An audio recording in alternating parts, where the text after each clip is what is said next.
Om Shanti. This is the Avyakt Murli of 15th December 2003. 7th point. The title is, Can anyone say mine for the holy offering? Ordinary words don't seem right in front of the fortune you have. The reason is I. The I, the consciousness of I. Whatever I thought, whatever I said, whatever I am doing, that alone is right. Because of this consciousness of I, there is arrogance and also anger. Both do their work. It is the Father's holy offering. So where did I come from? Can anyone say mine for the holy offering? Holy offering, prasad. If you have an intellect, if you have a skill or a speciality, Bab Dada gives thanks, offering for the speciality and the intellect. But you shouldn't have the feeling of I. Now, in this consciousness of I, this consciousness of I is subtle. In Alokik life, this consciousness of I doesn't allow you to become an image that grants vision, darshaniya, murt. So Baba is saying, the consciousness of I, whatever I thought, whatever I said, whatever I am doing, that alone is right. And then comes arrogance and anger. They both do their work. Who? Arrogance and anger. It's Father's holy offering. So where did this I come from? Can anyone say mine for the holy offering? This is my prasad? No. It is Father's holy offering. So where did I come from? If you have intellect, if you have skill, if you have speciality, Bab Dada gives thanks for that speciality and intellect, but you shouldn't have the feeling of I. Now, in this consciousness of I, there are two types of I's. One I, body consciousness. Another I, soul consciousness. The world has fallen down because of I of body consciousness. The moral degradation that has occurred, the moral depravity that has occurred, it is all because of this body consciousness, I. And then there is anger, and then there is arrogance, abhiman and krodh. They all are springing from this I of body consciousness. In next Sunday's Murli, Baba has talked about 5 vices. 5 vices and their subtle forms, traces. In Laukik, if suppose somebody dies, all of a sudden from nowhere some distant relatives come. In the similar manner, you say that you have killed Ravan, but traces, the progeny of Ravana, suddenly they come. Anger is gone, but dislike is still there. Lust is gone, but extra love is still there. Greed is gone, but need is still there. Attachment is gone, but you say, I like this. I like this, I do not like this. This likes and dislikes, these preferences, they are subtle forms of attachment. I like this person, I do not like this person. I like his company, I do not like his company.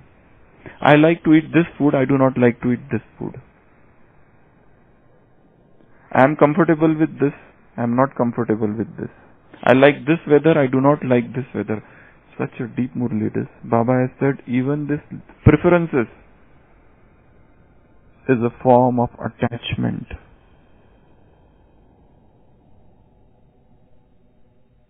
Is a form of attachment. And then last is ego. Mine, mine, mine. I feel this is right. I feel that is not right. I feel this should be done. I feel my heart feels that. My heart feels this. This is mine. Meri. Baba has used the Hindi word Meri. Meri. My thing. If you have Meri, then you will have worry. Hari, worry and curry. All things will follow. So this consciousness of I, how to destroy this? Because this I is manifested in the form of subtle forms of vices.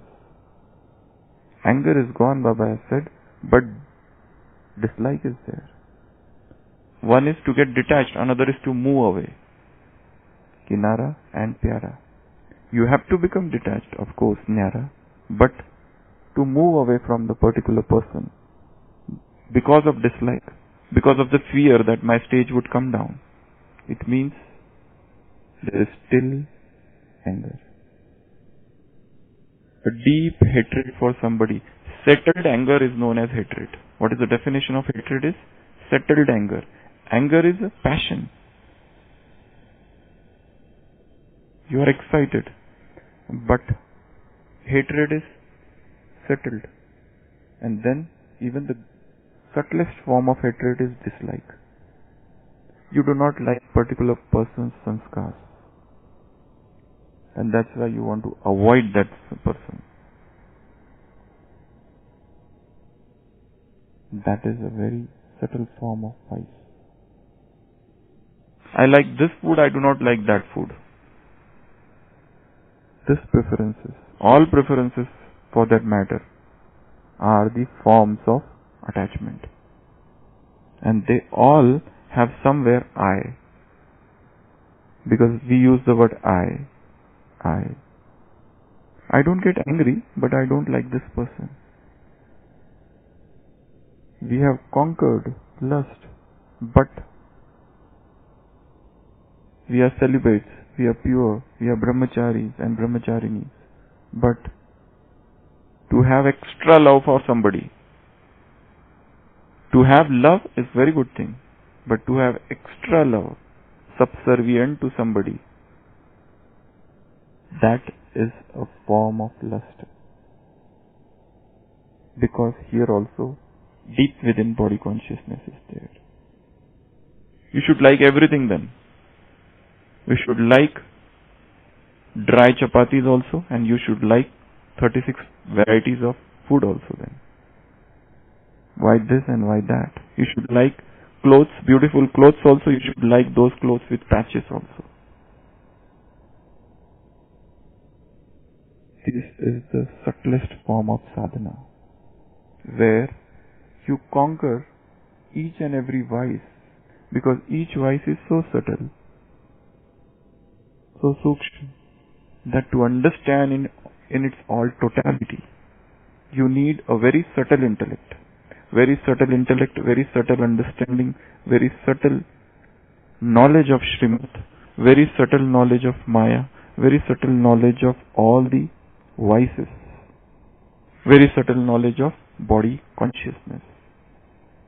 Because the line between body consciousness and soul consciousness is very thin, the margin from when we go from soul consciousness to body consciousness, it's very difficult to say. The margin which is there, the line which is there, the line of demarcation is so subtle that right now I am soul conscious and suddenly I become body conscious. Then again come back to soul conscious, again body consciousness pulls me back. We have been staying in bodies for such a long period of time. This consciousness has got vast experience of staying in male bodies and female bodies. It is not that if I am in male body right now, I don't have experiences of female body. Because I was in female bodies also. I was in male bodies also.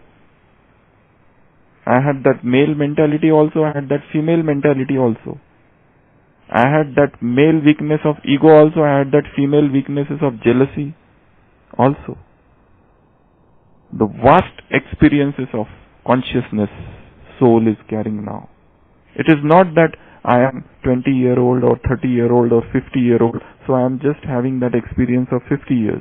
Or I am in Gyan since 2 years or 3 years or 10 years or 50 years, so I am having the experience of 50 years. But I, the soul, I have been traveling from last 5,000 years untiringly. I know no fatigue. And look at the tireless nature of the soul. Even if the body dies, it goes and jumps into another body. It is always already in search of new womb, even before leaving the body. The moment this body is gone, I jump into another body and I again start working. No fatigue, no tiredness, no boredom. It is just working, working, working. So this consciousness, pure consciousness, this soul, this spirit, never tires. Indefatigable energy, indomitable energy it carries. So, because I have traveled through so many bodies, males, females, for so many years, so I, the consciousness, am carrying every experience within me. I had been in golden age, in silver age, so I am having all those experiences within me. Only thing is that I need to remain more and more in that awareness. I need to remain more in that more and more awareness of soul consciousness. The more I am soul conscious, I am able to catch things. I would be able to catch my previous and original and pure pristine sanskars.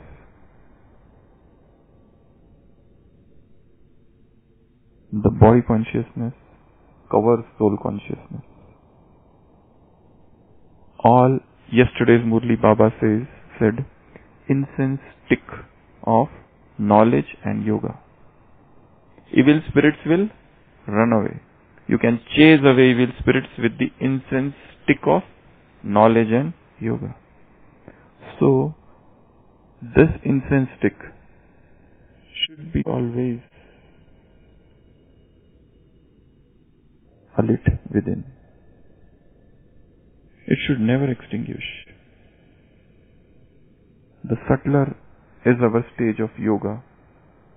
We would be able to catch many things. We would be able to remain more in our soul conscious stage. And the more soul conscious we are, we need not to even read many things. You read few things and you understand much. This eye of body consciousness brings you down, brings you a stage down, brings you from the stage of knowledge to that stage of body consciousness. And body consciousness is at the root of all the vices. Once body consciousness comes, anger will come, everything will come. And then again you jump back to soul consciousness and then you repent why this happened. This switch, why we are shuttling between body consciousness and soul consciousness. You know, in badminton, shuttlecock. From this court to that court, from this court to that court. Body consciousness, soul consciousness. The pendulum is most of the time swinging like this. The goal is to spend as much time in soul consciousness. To practice self-respect as much as possible. To remain to keep on doing the churning of this knowledge, that is also a sort of soul consciousness. At least that is not body consciousness. You are away from the awareness or consciousness of body. So, when body consciousness comes, Baba is saying, anger comes, arrogance comes, and you say, what I said is right, what I think is right. This could be your perspective. It is not necessary that you are always right. There are 10 different ways of seeing at things.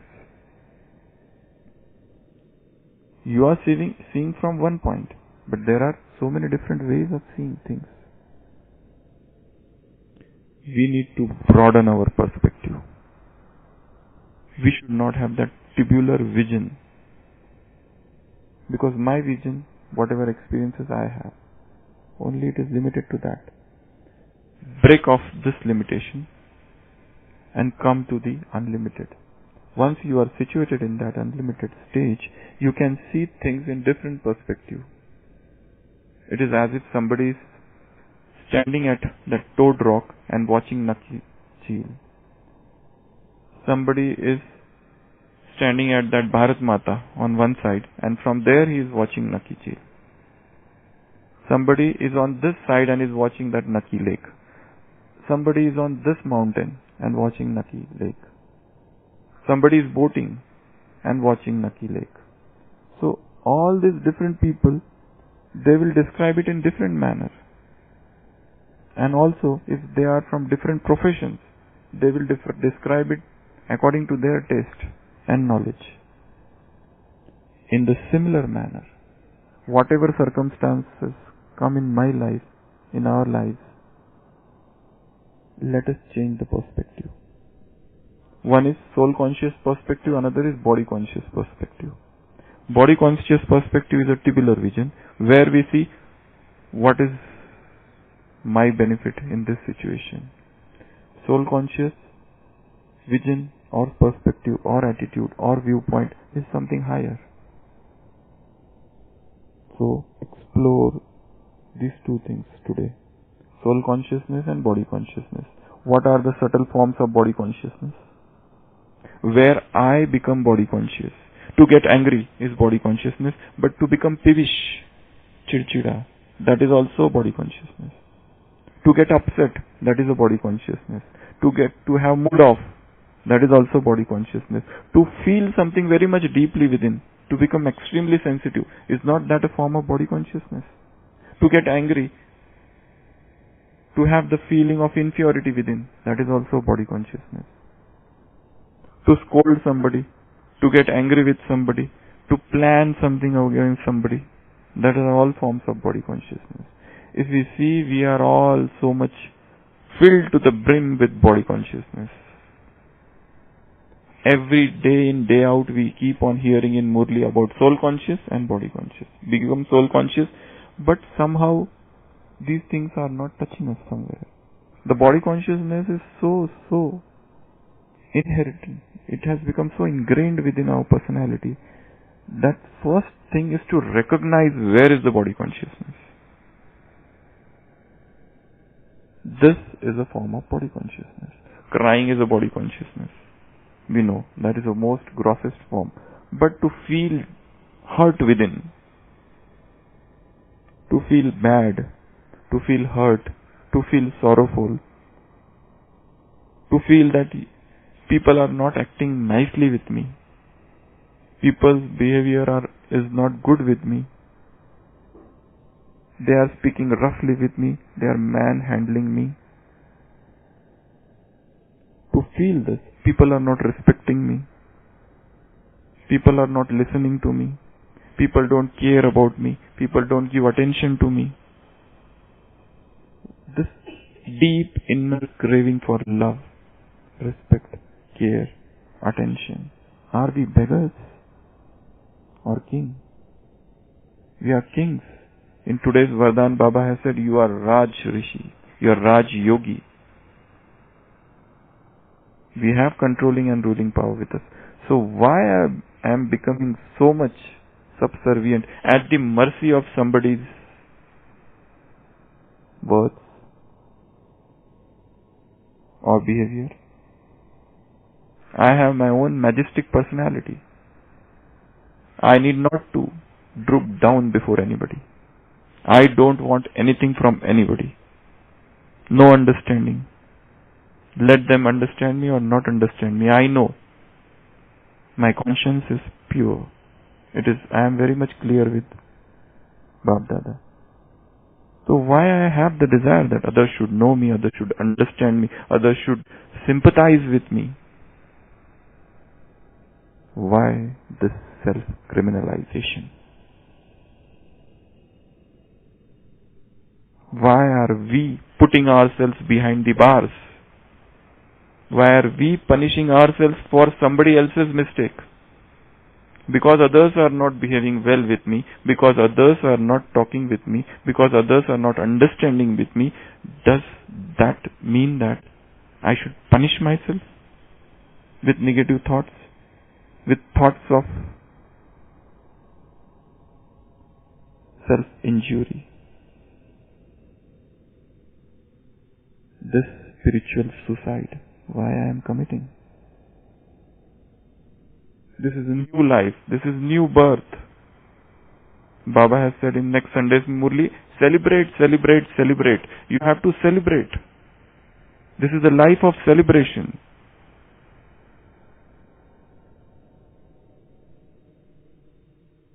Just celebrate every moment of life. Celebrate everything. Look at the birds. Look at the river. Look at the ocean. Look at this nature. Look at this Amritvela. Look at this Brahmin life. Look at this family. Look at this Madhuban. Everything is there for our celebration. If while staying amidst this celebrations, if I have that sorrowful feeling within me, if I am carrying that huge boulder of sorrow on my chest, this will not be called the life of celebration. So today's homework is make a list of celebrations. 100 list. At least 100 points. Why we should celebrate and why we should celebrate with ourselves and with others. Give celebrations. We have to celebrate this life. Let this life become a festival. Let every moment become a festival. Let every moment become a joy. Let every moment become bliss. Let every moment become full of happiness. Palace of happiness. Let our hearts keep on singing like those birds. Let our heart keep on flowing like those streams falling from the mountains. Hear the songs of that pure consciousness. Let the stream of God's love, let the waterfall of divine bliss fall on the ground of our hearts. This is the life of celebration. This is the life of festival. This is the life of enjoyment. This is the life of entertainment. This is the life of bliss. We are not dry sannyasis. We are dancing saints. We are dancing masihas. We are dancing avatars.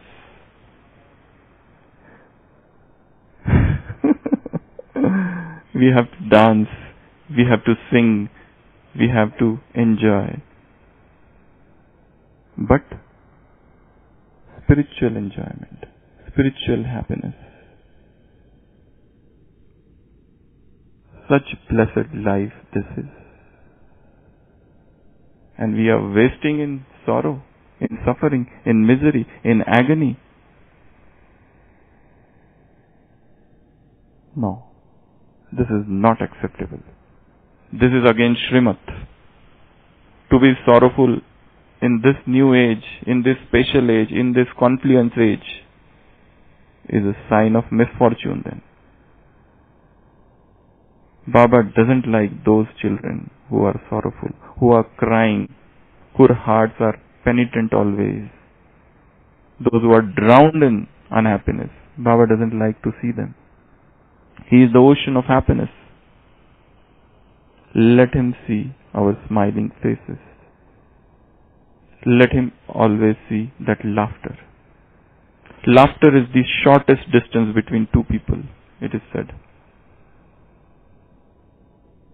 So, laughing saints, smiling saints, dancing masihas, we are.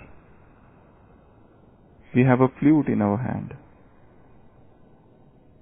Krishna is shown with flute in his hand.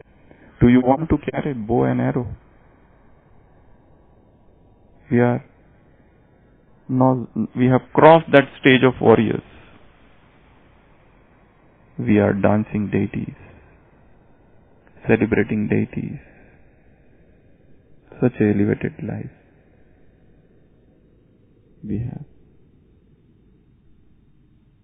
So, this life of soul consciousness is the greatest life. This life spent in the remembrance of God is the greatest life. Om Shanti.